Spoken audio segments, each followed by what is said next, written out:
That's VTEC. We're not turboing it. Sorry, I was about to punch you in the balls.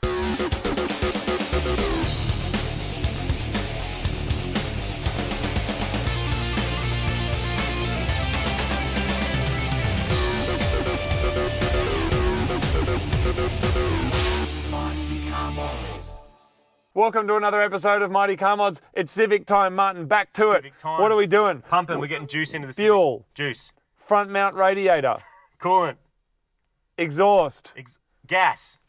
Wired up all properly. Air into it. It's actually heaps. Hang on, I've got this thing. Look, I'll show you. But then you've got to stick it back in the exact same spot, Martin. Gearbox seals, throttle pedal, brake master cylinder, engine oil, gear oil, shafts, bleed the clutch, bracket, and 19 mils, fuel pressure reg, fuel filter. Front wheel drive skids. Crank angle sensor and cam sensor, radiator steering, alignment, headers, exhaust, and WBO2, torque mounts on the side of the engine. It's heaps, but it's all small fiddly stuff. But we're going to do it. This is all part of it. The problem is a lot of this stuff is missing. Yeah. Unfinished project. Yet again, we are tripped up by the unfinished project Spectre monster who hides under your car and comes and bites you in the dick. He does. Metaphorically speaking. He bites you on the dick and says, hey, mate, you ain't getting all those bits you thought you had to make your car run. Everything's there. It'll work fine. And everything's not there. All right. But it will work fine. So, we're going to get there. Fuel lines is number one. Yep. After that, Martin, radiator. Yeah. And intake. Yeah. We got an intake from eBay. It's called a whale penis. It's so good. Is it? I thought they called it a people... whale tail. No. Oh, that's like the... It doesn't look like a whale tail. It looks like a whale cock. Okay, good. It actually does. All right. So we've got that. And then front mount radiator, which is what we're calling it because it makes it seem cooler and like the car could be turbo, which is not. Then we wire it up, get the fuel out. Try and start it. Put an alternator on it, plug in starter motors and put some oil in it. Let's go, man. Let's not forget to put oil in it. That would suck. Imagine doing all that and then forgetting the oil. Imagine or that. Going full Honda We'd have style. to get rid of the car, Martin, after that, wouldn't it? Imagine going full Honda style and filling it to the brim. I know. And We've then done trying that to before. Start. Yeah. So well. But imagine forgetting to put the oil in and then just going, car's broken, has to go in the bin. That would be glorious. What'd you say? I said I love it. So it's time to start plumbing up this mad B16 on our festy old Civic. The question is, Martin, how do we get the juice from here to here, Martin? Because we've got our skunk manifold, it actually sort of fouls like the skunk thing It's a foul fouls. skunk. Well, normally you've got a big fuel filter here and then a big fuel line and all this kind of big stuff, but it hits on our e-throttle and it's just a bit messy. So a way around that, it's kind of common in Civic world, is to chop your supply line right back down here and then adapt that to either a braided line or a push lock or whatever you want. So that's what we're going to do, but we've got to chop it off. Now, you could go hacking through your fuel line with an angle grinder, but what does that make? Sparks. And then your whole car has to go in the bin. So we're going to use this. Well, you can use either of these. These are tube cutting tools. They've got like little discs in there. I don't suggest putting your finger there. Here, put your finger in there. That one? So basically you tighten it down and then go round and round and round, and plumbers use them. That's good. And then plumbers use them and eventually it sort of chops through the pipe. That's very similar to the, we've used those to cut exhaust off before. Yeah, and you can But they're like, chains. They're chainy ones. Same theory, and so there's two different kinds. The problem is big ones don't fit in engines bay. That's what a plumber would normally use. You can also get little ones, which is super cool. So that's what you can use. You basically put it on the pipe down there. I'll use this as an example because it's too hard to see. You put it on and you go round and round and round and round and eventually it sort of just snaps off. So that's what we're going to do, and then we're going to adapt our factory fuel hard line into some kind of push locky barb Teflon thing and get it into our fuel rail on our skunk. Out of our fuel rail on our skunk, we're going to use a GFB fuel pressure FXS regulator. Could regulate the pressure because even though it's NA, you still want constant pressure. And then if we ever And that's coming today, by the way. It's coming today. And if we ever boost it, bang, it's already set up and good to go. So if we ever boost it. we're not going to turbo it. It's all set up and ready to go. So just to save ourselves having to do stuff twice. So that's what we're going to do. And Martin, once that's done, Coolant juice. Radiator as well. It's over there. So, it's in the car somewhere. I think it's in the car. Is it? Radiator, and then we've got to put our headers on. Yep. For the maximum Civic. Where are our torques. headers? In a box. Okay. There. Oh, good. In that box. And then there's an exhaust as well. More stuff over So here. there's actually so much stuff. There's a big list on the windscreen, actually, like a really big, long list of stuff that we need to do before we can make it work. But just going to pick a job and get to it. So right now I'm going to do fuel lines, and this is happening quickly, people. Let's do it. It's a very clever little tool, Martin. That's great, isn't it? The plumber's been using them since the beginning of time, since the beginning of plumbing, since plumbing was a thing. Boom!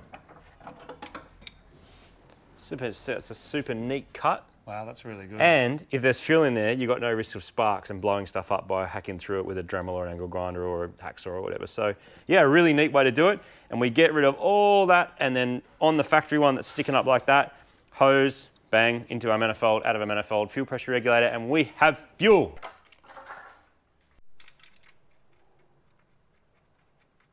Can you grab my hose with your hand, dude? Thank you. Boom. Supply line, done. Right, next step is fuel filter. So this is our feed line that goes into our skunk. We've got the line that I cut down here. In between those two, we need to have a fuel filter. One of the easiest ways to do this is with a Z200, which is actually from a Nissan. It's a really common fuel filter. People like them because it's simple. Fuel comes up from underneath. They're 5/16 or 8mm fuel lines, which will match what we've got here. So that's really easy plug and play with a barb fitting. Yes, if your Civic's going to make 4,000 horsepower, you need a bigger fuel system. We don't. We just don't. This will perfectly support what we need to do. And a way to work that out too is if that's on a S15, S13, S14, you can make what, 200 and something kilowatts at the wheels. 220 kilowatts. Easy. We'll be making less than half that, Martin. That's right, with a stock fuel system. So, or with, close to stock fuel system, but this fuel filter will be totally fine for our purposes. So I'm going to stick that down there somewhere out of the way, which is a bit neater than the Honda one, which used to be up here in the way of all our stuff. So we're going to move that down to there, run the hose out the top and into the fuel rail, and that will be done. For any train spotters out there, I changed my mind. I'm actually going to use a Ryco Z387 because it has a right angle bend at the top, which is actually a neater direction for my fuel line to go. So it's going to look different. We are making amazing progress on our Civic, but I do need to interrupt the programming for a moment because, Martin, something's arrived for you, mate. Something's arrived? What have you got me? I've got you something very special, Martin. Is this like when you go on eBay and get me stuff that I don't ask for and then you think it's really funny? Would you like to come and get it? Like the time? Yeah. I've got something very large and soft for you in my pants. Do you have a fuel pressure regulator? No. You got me a t-shirt. Martin, all right. You put it on. I'll point it at me. I'll point it at me. And you put it on, Martin. That's amazing. Hang on. Hang on. This is going straight on. All right. Get in there, Martin. And then I'm going to slowly spin you around. Go. Yay! Yes! In the bin. Yes. I love it, man. That's right. Now, fantastic. we're just doing a limited. Okay. We're just only the people checking out now.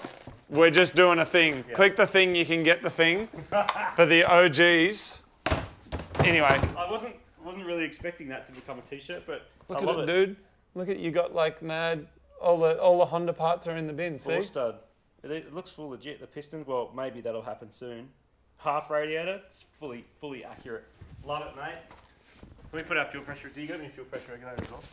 Yes. Yes. GFB made, designed in Australia, about half an hour away from us, and used all over the world. Blow-off valves, adjustable blow-off valves, fuel pressure regulator, yes, boost controllers. I love these things. They're so neat. And our friend Brett, you can check. We actually did a whole series with him on a second channel about explaining like boost and lots of car-related things that like just needed to be explained. We did a whole series. We'll put a link down in the thing.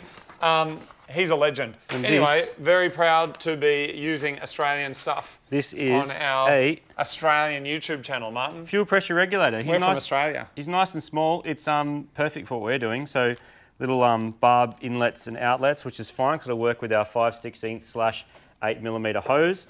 All I'm going to do, got the supply coming up here. The return's going to come out this side of the rail here, into the fuel pressure regulator. And then the low pressure is going to go out and back down into the return, which is down there somewhere. So stick a hose in the factory pipe. Yep. Hose in there, sit it there, down there somewhere out of the way, and that's our fuel system done, man. Martin, it's got juice. How do we adjust the pressure and get it to the right amount of pressurization? Well, on this side here, you've got this little fitting. This little hose fitting. Are there multiple fittings and the fittings decide somewhat of the pressures? What's handy about this is you've got multiple ports. Now, the ones on the side kind of do all the same thing and the one on the bottom kind of does its own thing. And the idea is that you can run one fuel rail, you could run two fuel rails in parallel. There's actually a whole thing, rather than me try and bumble my way through it, there's actually a thing you can do here. Single rail, series rail, parallel rail, or semi-returnless and pass-through. So it basically means it'll fit a whole bunch of different... We're doing the most basic. So fuel from the fuel pump, through the rail, which is what we've done. We've set up this, fuel filter, pump, blah, blah, through the rail, out the rail, which is here. Martin, we could show it down here. So the fuel down here is in the fuel pump.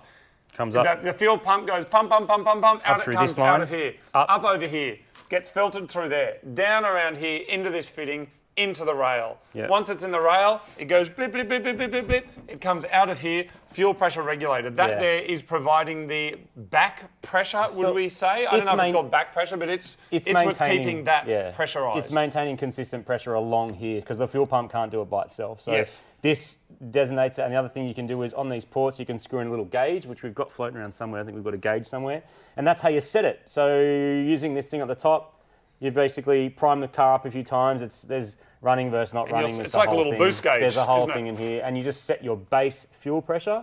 And then if it was turboed, when you start adding boost, it starts increasing fuel pressure 1-to-1 ratio. Now, we're not adding boost at this stage, so all this will do is just keep that fuel pressure consistent the whole time, which is what we want. And it's super neat and small. Like sometimes you can hang them off rails, sometimes they're attached to rails, which is another really neat way of doing it. We are going to place ours down near the return, so we've got a really short return line, and then we just put a little barb fitting off here and back up into the rail. It's really simple. Insertion shot, Martin. Oh, look at that. I felt like I was really going in there.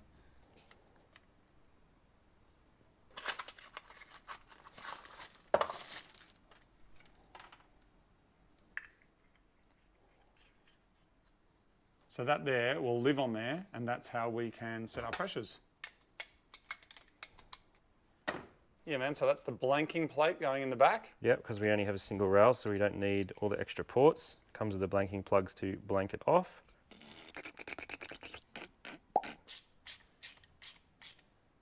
All right, that is set up and ready for our Civic. That's unreal, man. Yeah, it's good, super simple. And so most of the time cars of this era are 8mm fuel hose, which is what that is, 5/16 in the old money. So you can use all this kind of stuff. Occasionally the outlet is a 1/4 inch. So what you can do is you can buy fittings like this, which I think are 1/8 BSP or 1/8 NPT or something like that, it says in the manual. And you can screw that in and then use a smaller hose to get out the bottom, which is what we might need to do. I didn't even check. Yeah, I think this might be 1/4 inch. So that's one size down again. But basically we come off here with a right angle fitting that goes into this hose, a barb fitting. Yep. And then back into our reg like that. Out the bottom of the reg, set it on here once we can prime it, and back to the tank. She done.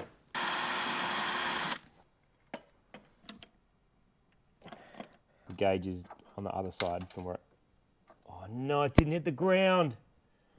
Worst. Oh no. All right, fuel pressure regulator is in place. All I got to do is plumb up the return and plumb up the feed, and that is done.